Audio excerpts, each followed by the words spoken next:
Depuis ce matin, la place des Poilus de la ville de Sifour accueille la 4e biennale du village des Santonniers.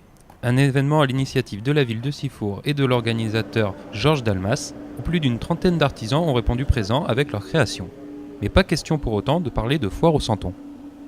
Il y a quantité de foires au santon qui sont des foires au santon, c'est-à-dire où on vend des santons pour les gens. À mon avis, il y en a beaucoup trop.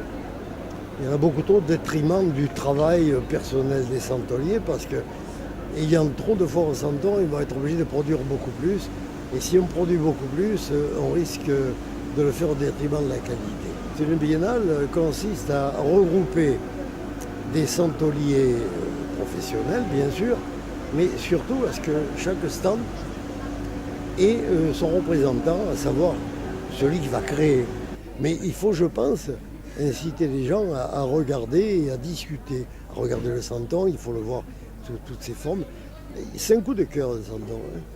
C'est un ami et un amour. C'est-à-dire, on va faire une crèche, et quand on fait la crèche, ça sort du cœur. C'est quelque chose qui doit être beau, qui doit ressembler à notre Provence.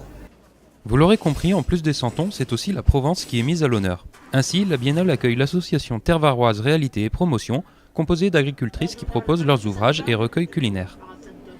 Nous sortons un livre à peu près tous les 10 ans.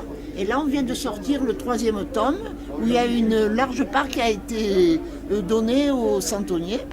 Et parallèlement à ça, dans l'Ouest varois, nous avons fait un livre Amour et partage d'un terroir. Après le livre, nous avons fait un DVD. Il y a 3 chapitres.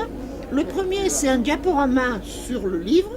Le second, c'est une interview avec notre poète local. Et la 3e partie, alors, a été réservée à Isabelle Dalmas, qui raconte les santons de la crèche. Parmi toutes les créations présentées sur chaque stand, gageons que vous trouverez votre bonheur pour compléter votre crèche, qu'il s'agisse d'un décor ou d'un personnage folklorique.